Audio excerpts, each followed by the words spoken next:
¿Cuál iglesia? Capítulo 16. Las prácticas, segunda parte. Continuamos en este capítulo dilucidando aquellas prácticas que son manifiestas en las iglesias de los hombres, comparándolas con lo que el Señor ha mandado en cuanto a la iglesia genuina, la que Él estableció. Segundo, el bautismo. Es otra de las prácticas equivocadas que tienen las iglesias de los hombres, porque carecen de la revelación y visión que el Señor les daría si convirtiesen sus corazones a Él.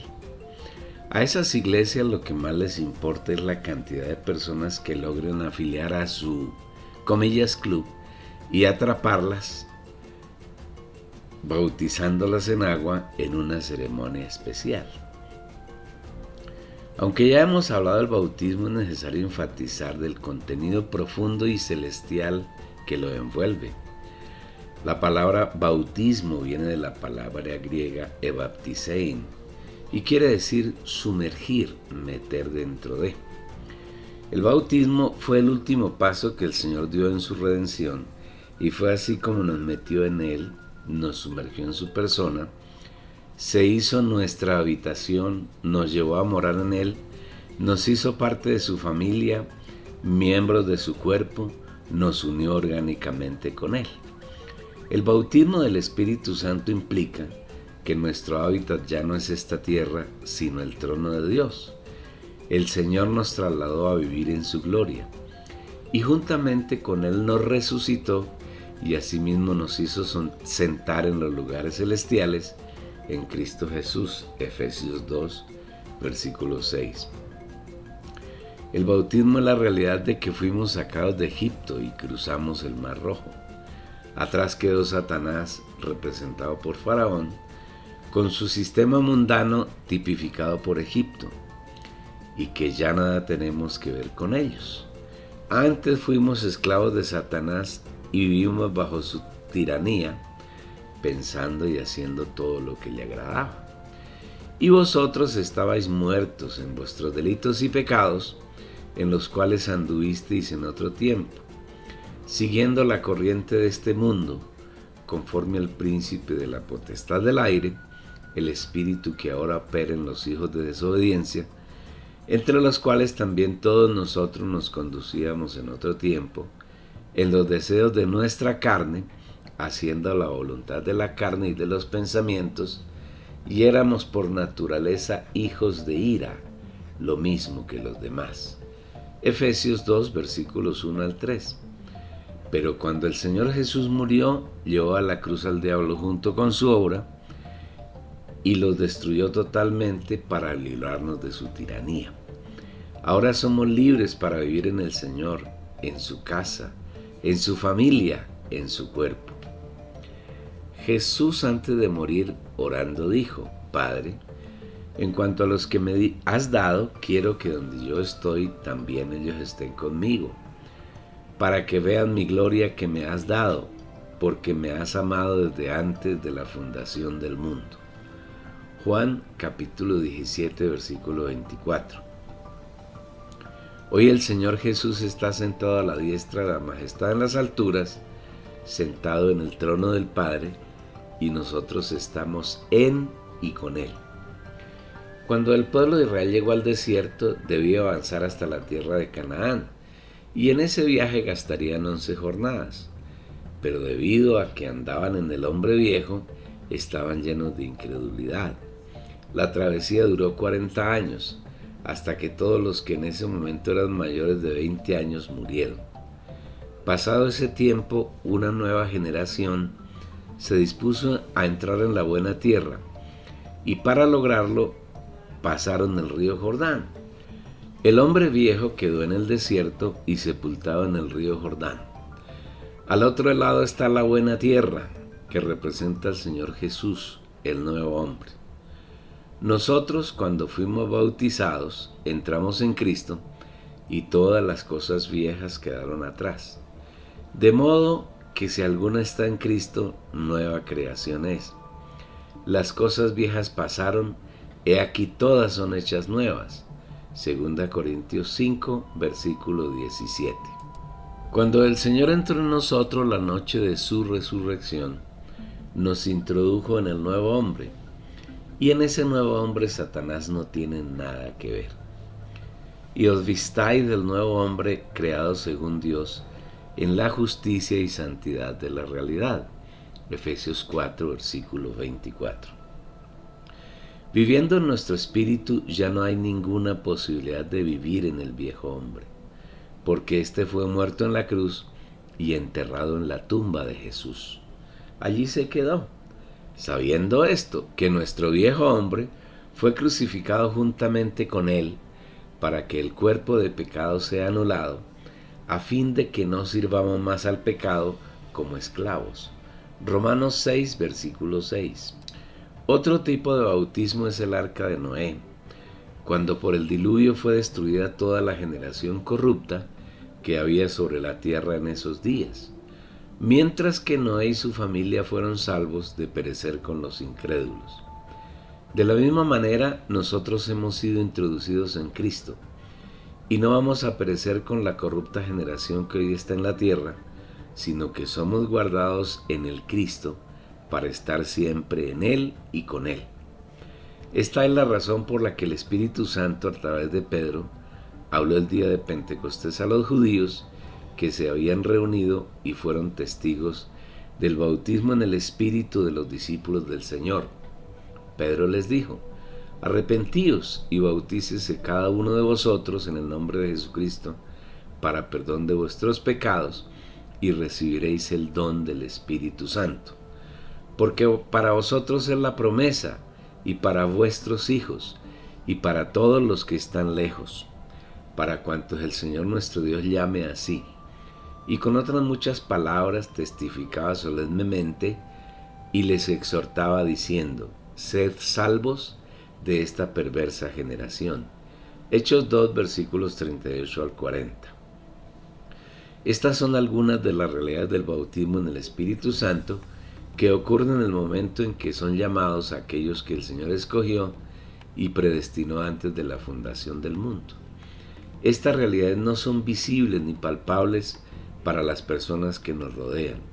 Cuando tenemos revelación y visión sobre estas realidades, como testimonio visible ante Dios, ante los hombres y ante los ángeles, de que todas estas cosas maravillosas son nuestra realidad y ya nadie podrá arrebatárnoslas, damos un testimonio público bautizándonos en agua.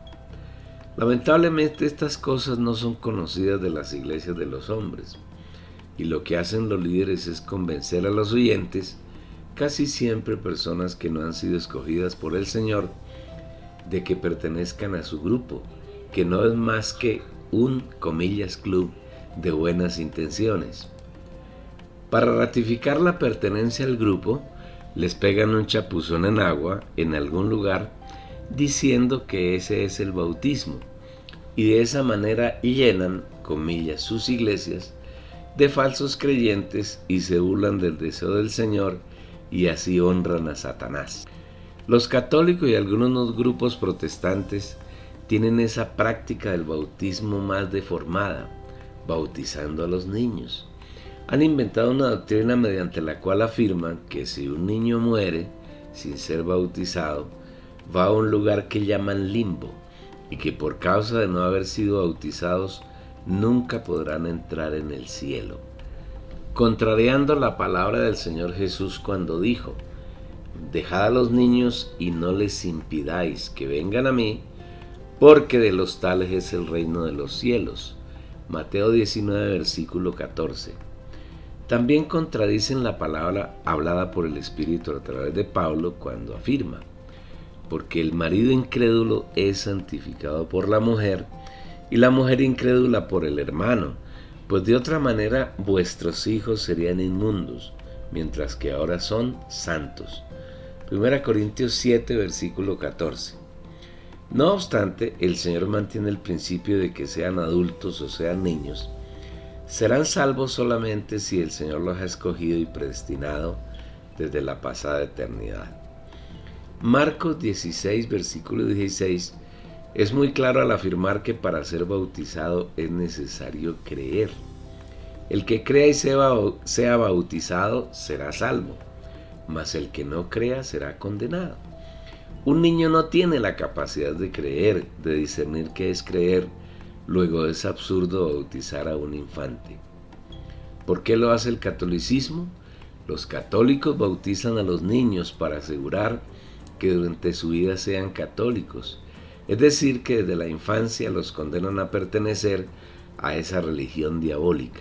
Y casi nunca es posible escapar de ella, a menos que hayamos sido escogidos por el Señor antes de la fundación del mundo.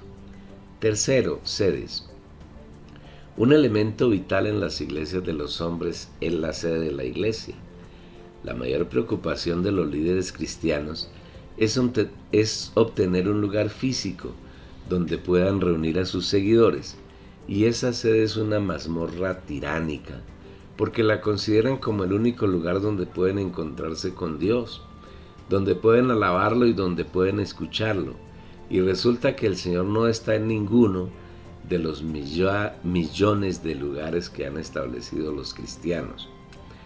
Esta es la razón por la que Esteban, guiado por el Espíritu Santo, cuando iba a ser martirizado, dijo a los líderes religiosos judíos: pero el Altísimo no habita en casas hechas por mano, como dice el profeta. El cielo es mi trono y la tierra es el estrado de mis pies. ¿Qué casa me edificaréis?, dice el Señor. ¿O cuál es el lugar de mi reposo? ¿No hizo mi mano todas estas cosas? Hechos 7, versículos 48 al 50. El Señor no está en ninguno de esos edificios, ni está en medio de los muchos feligreses que se congregan allí. Si bien es cierto que el Espíritu mora en el espíritu de los pocos hijos de Dios que están en los grupos cristianos, es igualmente cierto que el Señor está confinado en ellos, porque no le permiten decir ni hacer nada de todas las prácticas aberrantes que los cristianos realizan, pensando equivocadamente que con ellas agradan al Señor. Pongamos cuidado a la palabra que el Espíritu habla para el ángel de la iglesia en la Odisea, que representa la última etapa de la degradación de la iglesia. He aquí, yo estoy a la puerta y llamo. Si alguno oye mi voz y abre la puerta, entraré a él, y cenaré con él y él conmigo. Apocalipsis 3, versículo 20. Más revelación sobre el tema puede encontrarla el lector en el libro La degradación de la iglesia, del mismo editor. El Señor dice que Él está a la puerta. Si está a la puerta es porque está afuera. En verdad el Señor no está en ninguna de las iglesias de los hombres, porque en la iglesia de Dios se hace la voluntad de Él, mientras que en las iglesias de los hombres se hace la voluntad del líder, que resulta ser la voluntad del enemigo de Dios, Satanás. Es igual a lo que ocurre en Juan 10, cuando el Señor viene al redil, pero no entra en él, sino que desde fuera llama a sus ovejas, y ellas oyen su voz, salen del redil y lo siguen a disfrutar de comida fresca, sana, saludable y llena de vida, que es el Señor mismo como nuestro pan de cada día. El Señor no entra en las iglesias de los hombres porque están llenas de muerte, de corrupción. Allí reina Satanás y el Señor nada tiene que ver con él.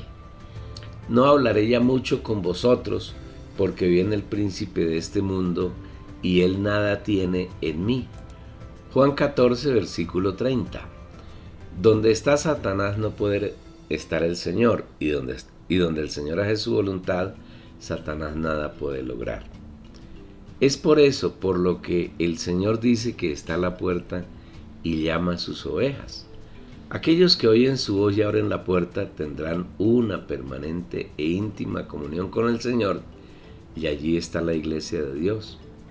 Las sedes de las iglesias de los hombres son, comillas, prisiones de alta seguridad, en la que los líderes de los grupos cristianos aprisionan y tiranizan a sus feligreses, les dan comida espiritual contaminada, y los hermanos genuinos que allí no pueden crecer y tampoco pueden abandonar la mazmorra, porque los líderes lavan bien sus cerebros para impedirles abandonar su redil, anunciándoles que si lo abandonan serán pasto para las llamas de los infiernos.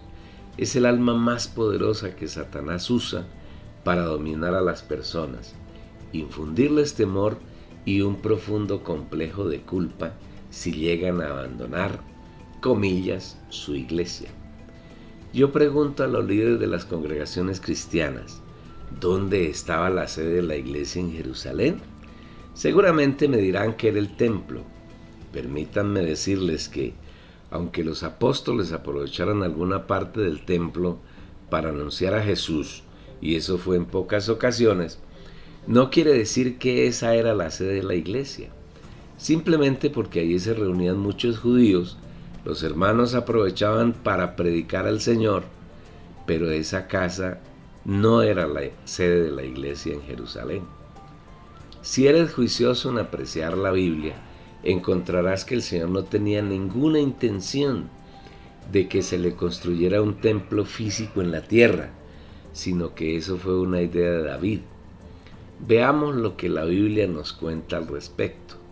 Aconteció que cuando el rey habitaba ya en su casa, y Jehová le había dado descanso de todos sus enemigos en derredor, el rey dijo al profeta Natán: mira, yo habito en una casa de cedro, mientras que el arca de Dios habita en una tienda. Y Natán dijo al rey: anda, haz todo lo que esté en tu corazón, porque Jehová está contigo. Pero aconteció que aquella noche vino la palabra de Jehová a Natán diciendo: ve y di a mi siervo David, que así ha dicho Jehová: ¿me edificarás tú una casa en la que yo habite? Ciertamente yo no he habitado en una casa desde el día en que hice subir a los hijos de Israel de Egipto hasta el día de hoy. Más bien he estado peregrinando en una tienda y en un tabernáculo. Donde quiera que he peregrinado con todos los hijos de Israel, ¿acaso he dicho una palabra a alguna de las tribus de Israel, a la que yo comisioné para apacentar a mi pueblo Israel, preguntando: ¿por qué no me habéis edificado una casa de cedro? Ahora pues dirás a mi siervo David, que así ha dicho Jehová de los ejércitos: yo te tomé del prado, de detrás del rebaño, para que fueras el soberano de mi pueblo Israel. He estado contigo por donde quiera que has andado. He eliminado a todos tus enemigos de tu presencia, y haré que tu nombre sea grande como el nombre de los grandes de la tierra. Asimismo, dispondré un lugar para mi pueblo Israel, y lo plantaré para que habite en su lugar sin que sea molestado más, ni los inicuos vuelvan a afligirlo como al comienzo, desde el día en que constituí jueces sobre mi pueblo Israel. Y yo te daré descanso de todos tus enemigos. Además, Jehová te declara que Jehová te hará casa a ti. Cuando se cumplan tus días y reposes con tus padres, yo levantaré después de ti a, subrayado, un descendiente tuyo, el cual procederá de tus entrañas, y afirmaré su reino. Subrayado, él edificará una casa a mi nombre, y yo estableceré el trono de su reino para siempre. Yo seré para él padre, y él será para mí hijo. Segundo libro de Samuel 7, versículos 1 al 13. David era un hombre que amaba a Dios y era amado por él, y tenía una carga por demás legítima. Deseaba construir una casa para Dios, pues lo preocupaba el hecho de que Dios habitara entre cortinas, y él, David, vivía en una casa de cedro. David era cuidadoso en las cosas del Señor, y por eso le consultó a Natán, que era profeta. Este, de manera por demás descuidada, le dijo que hiciera lo que tenía en su corazón, que le edificara casa al Señor, porque en todo lo que él decidiera, Jehová estaría con él. No obstante, cuando llegó la noche, el Señor vino a Natán y corrigió su ligereza, y le dijo lo que David debía hacer. El Señor le ordenó a Natán que le dijera a David que él había peregrinado en tiendas junto con Israel, y que nadie le había ordenado que le edificara una casa. sino que más bien Dios haría una casa para David, y que él levantaría después de David a un descendiente suyo, que edificaría una casa al nombre del Señor, y que él establecería su reino para siempre. El Señor nunca se refirió a que ese descendiente fuera Salomón. Es más, Salomón fue designado rey por una treta del profeta Natán con la madre de Salomón llamada Betsabé. Primera de Reyes 1, versículos 11 al 27. Porque si el heredero al trono era el primogénito, no le correspondía a Salomón, sino a Adonías, que después de que habían muerto otros hijos de David, él era el mayor. Luego el trono debía ser de él. El resultado del reinado de Salomón fue la división del pueblo de Israel en dos reinos, y después el cautiverio de ambos, y la desaparición del pueblo como tal por muchos años, lo mismo que la desaparición del templo hasta hoy. El descendiente de David al que se refiere el pasaje es el Señor Jesús, porque Él es el verdadero constructor del genuino templo donde se adora a Dios. Respondió Jesús y le dijo: destruid este templo y en 3 días lo levantaré. Por tanto, los judíos dijeron: durante 46 años se construyó este templo y tú lo levantarás en 3 días. Pero él hablaba del templo de su cuerpo. Juan 2, versículos 19 al 21. El genuino templo lo construyó Jesús y ese templo es su cuerpo. Pero aquí no se refiere a su cuerpo físico, sino a su cuerpo místico, que está constituido por Jesús resucitado, ascendido y glorificado como la cabeza, y por nosotros como sus miembros. Así que ya no sois extranjeros ni advenedizos, sino conciudadanos de los santos y miembros de la familia de Dios, edificados sobre el fundamento de los apóstoles y profetas, siendo la piedra del ángulo Cristo Jesús mismo, en quien todo el edificio bien acoplado va creciendo para ser un templo santo en el Señor, en quien vosotros también sois juntamente edificados para morada de Dios en el Espíritu. Efesios 2, versículos 19 al 22. Si esa es la realidad de la iglesia, ¿cómo puede tener una sede física? En Jerusalén, aunque los hermanos usaron el templo para predicar a Jesús, ese templo poco tiempo después fue destruido y hasta hoy no ha sido reconstruido y definitivamente no puede ser la sede de la iglesia. Las sedes de las iglesias de los hombres existen para exaltar a los líderes y para robarle la libertad a los pocos hermanos, genuinos hijos de Dios que hay entre ellos. En las sedes, los líderes tienen presos a sus seguidores y totalmente coartados, y por esa razón no pueden seguir al Señor, que es el único y genuino líder de su iglesia.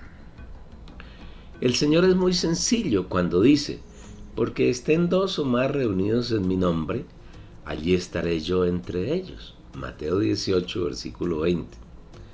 Donde hay 2 o 3 hermanos, hijos de Dios, que guardan la unidad del Espíritu, que tienen revelación y visión, y están reunidos, allí está el Señor con ellos, y esa es la verdadera iglesia, la genuina congregación. A eso se refiere Hebreos 10, versículo 25, cuando dice: no dejando de congregarse como algunos tienen por costumbre, sino exhortándonos, y tanto más cuando veis que aquel día se acerca. Hebreos 10, versículo 25. Las reuniones que semana a semana tienen los miembros de las iglesias de los hombres no son genuinas, no son agradables al Señor y Él no está en ellas. Son reuniones vanas. Los grupos piensan que su manera de alabanza y de adoración agradan al Señor, pero Él no está en esas, comillas, iglesias. Él está fuera de ellas. Por eso los primeros discípulos se reunían no en una sede física, sino por las casas.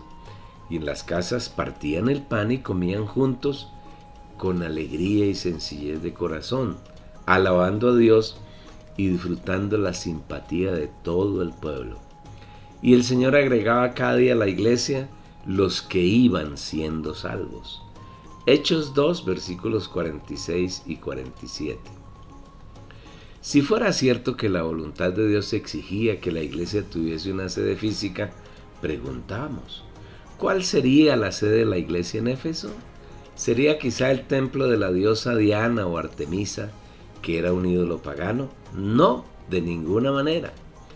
Pablo dice que en Éfeso nada útil rehusé anunciaros y enseñaros públicamente y por las casas. Esto es subrayado. Hechos capítulo 20, versículo 20. En verdad la sede de la iglesia de Dios es el Espíritu. Donde quiera que dos hermanos estén en el Espíritu, ahí se está manifestando la iglesia de Dios. Pues es lo que manifiesta el Señor ante la inquietud de la mujer samaritana, que creía que era necesario adorar a Dios en un lugar físico. La mujer respondió, Señor, veo que tú eres profeta. Nuestros padres adoraron este monte y vosotros decís que es en Jerusalén donde se debe adorar. Jesús declaró, mujer, créeme, la hora viene cuando ni en este monte ni en Jerusalén adoraréis al Padre. Vosotros adoráis lo que no sabéis. Nosotros adoramos lo que sabemos, porque la salvación viene de los judíos. Sin embargo, subrayado, la hora viene y ya ha llegado, en que los verdaderos adoradores adorarán al Padre en espíritu y en verdad, porque esos son los adoradores que el Padre busca. Dios es espíritu, y los que lo adoran deben adorarlo en espíritu y en verdad. Juan 4, versículos 19 al 24. El lugar de adoración, el lugar de encuentro con el Señor, es nuestro espíritu humano, donde vive el Señor como espíritu. Los líderes de las iglesias de los hombres procuran con afán tener una sede física, porque en ella pueden controlar a los feligreses y pueden ejercer un control férreo en el cobro de los diezmos y las ofrendas.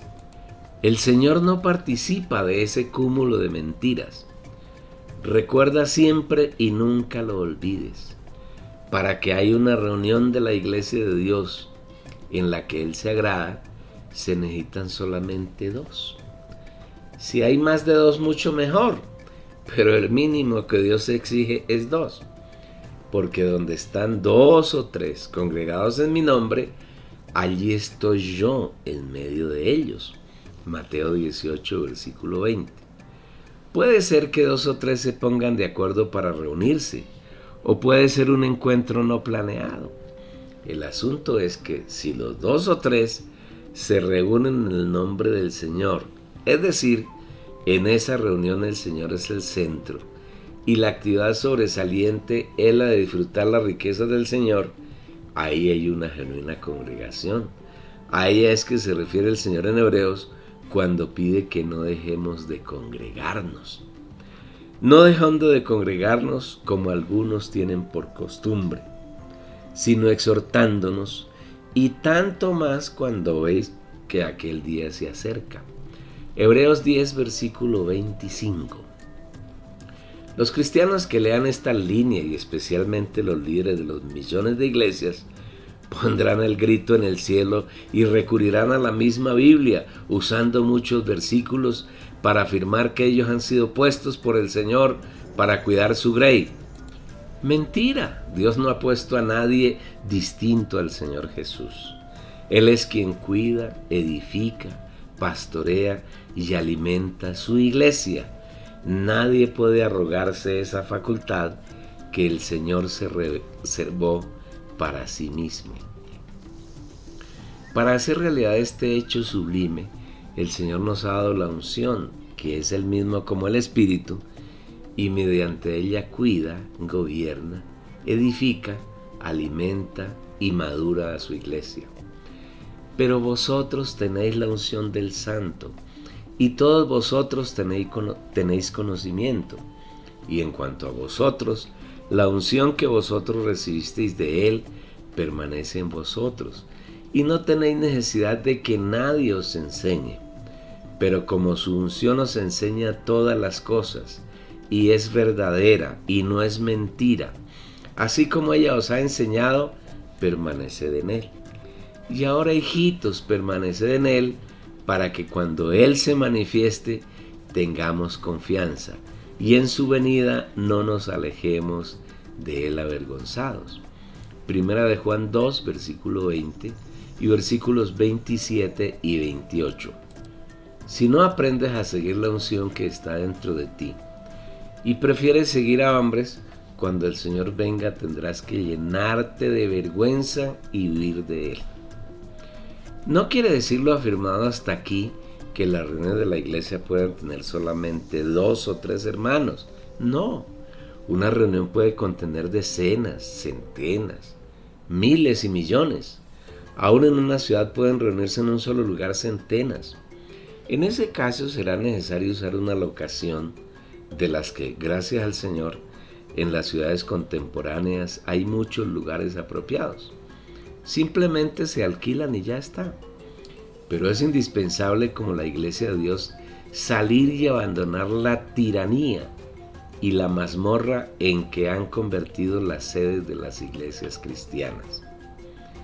El engaño de la sede de las, comillas, iglesias de los hombres es una tradición heredada de las religiones paganas entendidas en la antigüedad por Asia y Europa y África.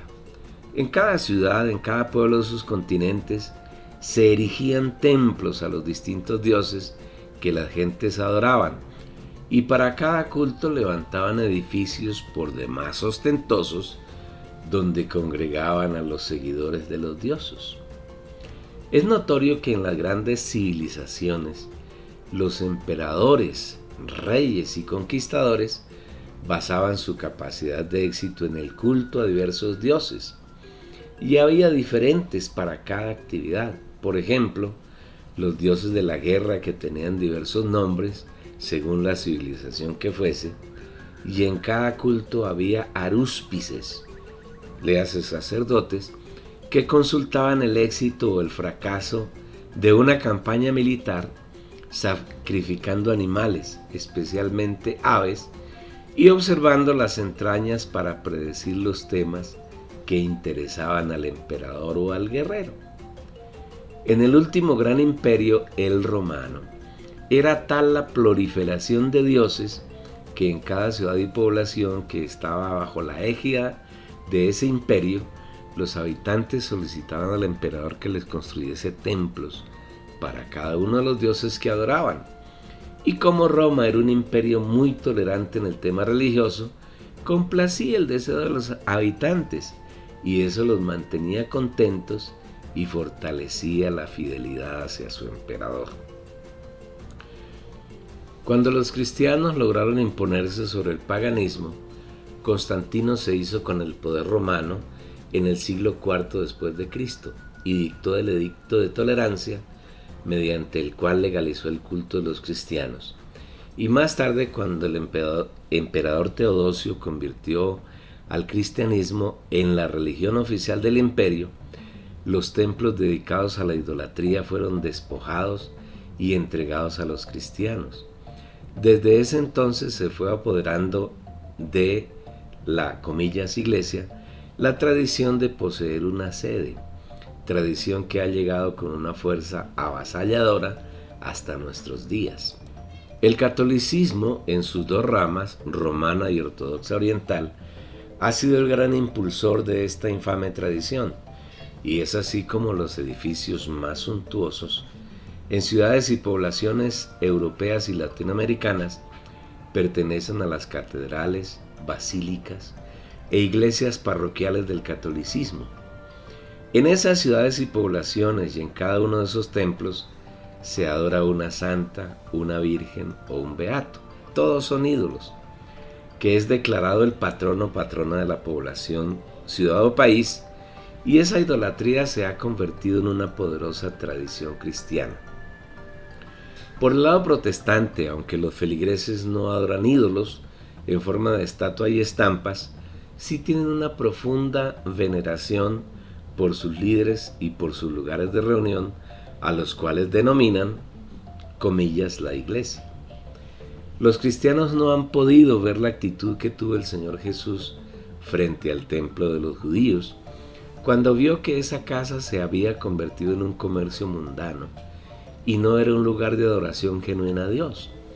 Cuando el Señor vio que los judíos no tenían una actitud de servicio y adoración al Señor, derribó toda la estructura comercial que habían montado allí. Cuando lo increparon acerca de la autoridad que tenía para proceder así, les respondió Jesús y les dijo: destruid este templo y en 3 días lo levantaré. Dijeron luego los judíos: en 46 años fue edificado este templo, y tú en 3 días lo levantarás. Mas él hablaba del templo de su cuerpo. Juan 2, versículos 19 al 21. Aquí el Señor manifiesta con mucha claridad que los templos físicos se convierten en centros de idolatría, porque así ha sido a lo largo de la historia de la humanidad. El enemigo Satanás no pierde ninguna oportunidad para engañar a las personas y oponerse al Señor y a la realización de su deseo.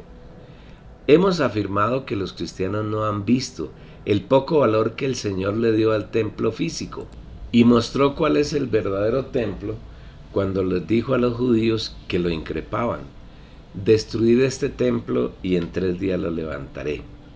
Si hay un poquito de revelación, se puede ver que el templo físico de Jerusalén no tiene ningún valor para el Señor, sino que el templo que es verdaderamente valioso es su cuerpo. Pero aquí no se trata solamente de del cuerpo físico de Jesús hombre, sino de su cuerpo místico que es la iglesia. Cuando Jesús anduvo en carne en la tierra, Él era el verdadero templo, porque en Él sí moraba Dios. La persona del Señor Jesús estaba totalmente saturada por la naturaleza divina de Dios, y donde Él estaba Dios siendo honrado, alabado, magnificado y exaltado. Satanás estaba convencido de que si lograba llevar a Jesús a la muerte, destruiría el templo de Dios, y el Señor sería frustrado una vez más por la imposibilidad de cumplir su propósito de mezclarse con el hombre. Pero no se dio cuenta el diablo que al Jesús entrar en la muerte, quien en verdad sería destruido era Satanás, y no Jesús, ya que desde el momento en que Jesús comenzó a morir, el poder de la resurrección comenzó a operar en él, hasta que alcanzó la máxima manifestación al 3er día, cuando resucitó, y al resucitar venció la muerte. Pero no solo resucitó Jesús, sino que nosotros resucitamos con Él. Y ahí se levantó el cuerpo de Jesús, que ya no es solamente Él, sino que nos resucitó junto con Él, y Él en nosotros, y con nosotros conformamos su cuerpo, que es el verdadero y genuino templo donde Dios mora, donde es adorado, alabado y exaltado, y que aquí se cumplió lo que el Señor le había dicho a David por medio de Jonatán, que un descendiente suyo le edificaría casa. Ese descendiente no era Salomón, sino el Señor Jesús, el verdadero edificador de la casa de Dios. Es igualmente notable lo que ocurrió con el templo el día que Pablo fue apresado, estando en él tratando de cumplir un voto que el Señor no le había mandado cumplir, porque todos los mandatos que el Señor le había dado al pueblo de Israel en cuanto al servicio al Señor se habían convertido en ritos que el Señor ya no podía soportar. ¿Para qué me sirve, dice Jehová, la multitud de vuestros sacrificios? Hastiado estoy de holocaustos, de carneros y deseo de animales gordos. No quiero sangre de bueyes, ni de ovejas, ni de machos cabríos. ¿Quién demanda esto de vuestras manos cuando venís a presentaros delante de mí para hollar mis atrios? No me traigáis más vana ofrenda, el incienso me es abominación. Luna nueva y día de reposo, el convocar asambleas no lo puedo sufrir. Son iniquidad vuestras fiestas solemnes. Vuestras lunas nuevas y vuestras fiestas solemnes las tiene aborrecidas mi alma, me son gravosas, cansado estoy de soportarlas. Cuando extendáis vuestras manos, yo esconderé de vosotros mis ojos. Asimismo, cuando multipliquéis la oración, yo no oiré. Isaías 1, versículos 11 al 15. La ley ritual que Dios había prescrito a Israel, especialmente por medio de Moisés, los israelitas la convirtieron en ritos que desagradaban profundamente al Señor. Y hasta el apóstol Pablo, presionado por Santiago y por los ancianos de la iglesia en Jerusalén, cayó en el pecado de tratar de agradar a Dios mediante los ritos que ya le eran aborrecibles. Cuando Pablo subió a Jerusalén, desobedeciendo abiertamente el mandato que el Señor le había dado por medio del Espíritu para que no subiera a esa ciudad, cuando se entrevistó con los hermanos que allí conformaban la iglesia, le hablaron de que él, Pablo, era acusado de enseñar a los judíos a apostatar de Moisés, impidiéndoles la circuncisión y que guardaran las costumbres, y que para demostrar que no era cierto, le aconsejaron que pagara los gastos de 4 hombres y junto con ellos cumpliera un voto, tal vez el voto de Nazareato. Sabiendo Pablo que ya la ley había sido cumplida por el Señor Jesús y que Dios no deseaba que se practicara ningún rito, aún así aceptó lo que le sugirieron Santiago y los ancianos y se dispuso con los 4 judíos a cumplir el voto. No obstante, el Señor en su misericordia para con Pablo, cuando estaban a punto de cumplirse los 7 días que demandaba el voto, levantó a unos judíos que alborotaron la multitud, acusando a Pablo de que enseñaba por doquier contra el pueblo, la ley y el santo lugar, es decir, el templo. Pablo entonces fue apresado por la multitud, arrastrado, golpeado y sacado del templo, y estuvieron a punto de lincharlo. Tómalos contigo, purifícate con ellos y paga sus gastos para que se rasuren la cabeza. Y todos comprenderán que no hay nada de lo que se les informó acerca de ti, sino que tú también andas ordenadamente guardando la ley. Pero en cuanto a los gentiles que han creído, nosotros les hemos escrito determinando que no guarden nada de esto, solamente que se abstengan de lo sacrificado a los ídolos, de sangre, de ahogado y de fornicación. Entonces Pablo tomó consigo a aquellos hombres y al día siguiente, habiéndose purificado con ellos, entró en el templo para anunciar el cumplimiento de los días de la purificación, cuando había de presentarse la ofrenda para cada uno de ellos. Pero cuando estaban para cumplirse los 7 días, unos judíos de Asia, al verle en el templo, alborotaron a toda la multitud y les echaron mano dando voces: «Varones israelitas, ayudad. Este es el hombre que por todas partes enseña a todos contra el pueblo, la ley y este lugar. Y además de esto ha metido a griegos en el templo y ha profanado este santo lugar». Porque antes habían visto con él en la ciudad a Trófimo de Éfeso, a quien pensaban que Pablo había metido en el templo. Así que toda la ciudad se conmovió y se agolpó el pueblo, y apoderándose de Pablo lo arrastraron fuera del templo e inmediatamente cerraron las puertas. Hechos 21, versículos 24 al 30. Es bien interesante notar el detalle que la Biblia consigna en las 2 últimas frases de este pasaje. Le arrastraron fuera del templo e inmediatamente cerraron sus puertas. Una vez que arrastraron a Pablo fuera del templo, las puertas fueron cerradas. Es como si el Señor le estuviese diciendo: Pablo, yo no tengo ningún interés en esa casa. En ella no me rinden adoración, sino es un centro religioso, y todo lo que allí practican me es abominable. Tú, desobedeciendo abiertamente lo que te pedí que no vinieras más aquí, te has metido en esa casa a ofrecerme sacrificios que no te mandé. Por eso ahora eres puesto prisionero, porque quiero salvarte de que pierdas tu galardón. Por eso dice que las puertas se cerraran para que nunca más pienses que en ese templo me dan algún servicio agradable. Mi templo verdadero es el cuerpo místico de mi Hijo Jesús. Pablo abandonó para siempre el templo, la sede física que pretenden los cristianos tener para la iglesia. ¿Cuánto deseamos que los cristianos, aquellos que son hijos de Dios, puedan ver esta revelación y se arrepientan de corazón y se vuelvan al Señor para que Él los guíe a vivir su iglesia, la genuina que ha sido establecida por Él, lejos de las abominables sedes físicas donde en realidad sirven y adoran a Satanás?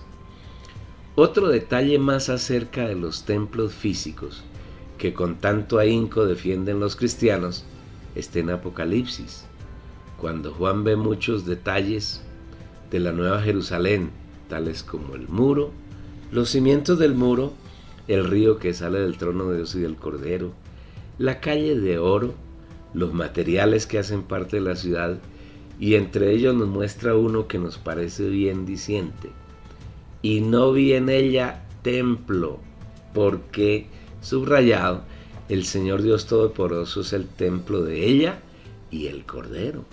Apocalipsis 21, versículo 22.